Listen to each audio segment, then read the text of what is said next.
ఇప్పుడు సిద్ధుతో like first day 1 ఓం పెట్టినప్పటి నుంచి ట్రావెల్ అయితే ఒక రకంగా ఆ సినిమాకి ఆ డైరెక్టర్కి ప్లస్ అంటారా? అది వాళ్ళ మీద డిపెండ్ ఉంటుంది. బట్ భాస్కర్ గారు అయితే Q&Aలో అదే చెప్పడం జరిగింది. ఇట్స్ లైక్ ఫస్ట్ నుంచి ట్రావెల్ అయితే అది ఇంకా చాలా ప్లస్. యా, అంటే that is because we both understood what we are expecting out of each other and నాకేం కావాలి ఆయనకేం కావాలి అని అర్థం చేసేసుకున్నాం. చేసుకుని మేము ఒక మిడిల్ గ్రౌండ్కి వచ్చాం కాబట్టి మాకు చాలా హ్యాపీగానే ఉంటుంది. రైట్, మాకి చాలా హ్యాపీగా మాకి ఉంది. చాలా హ్యాపీగా ఉంది ఉన్నాయి. అండ్ మాకి ఇంకా హ్యాపీగా ఉండడానికి రీజన్ ఏంటంటే మీకి కాంబినేషన్, ఎస్పెషల్లీ మీకి కెమిస్ట్రీ.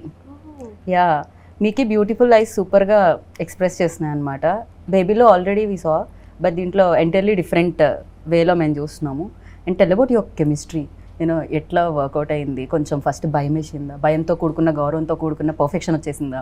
What exactly happy? మీరు కరెక్ట్ ఇట్లా నాకు మీ క్వశ్చన్కి ఆన్సర్ అదే మీరు చెప్తుంది.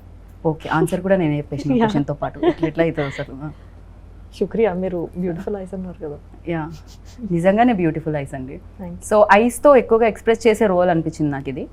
ఎక్స్ప్రెషన్స్ ఎక్కువ ఉన్నాయి అనిపించింది, డైలాగ్స్ అక్కడ, ఎక్స్ప్రెషన్స్ ఇక్కడ, యూనో సూపర్ ఫ్యాంటాస్టిక్ అనిపించింది. అండ్ ఫర్ యూ లైక్ ఆ first day first shot you know Siddhu గారితో గుర్తుందా? ఎలా ఉండింది, ఏంటి ఆ ఎక్స్పీరియన్స్? నాకు ఇప్పుడైతే నాకు లాస్ట్ డే ఆఫ్ షూటే నాకు గుర్తుంది.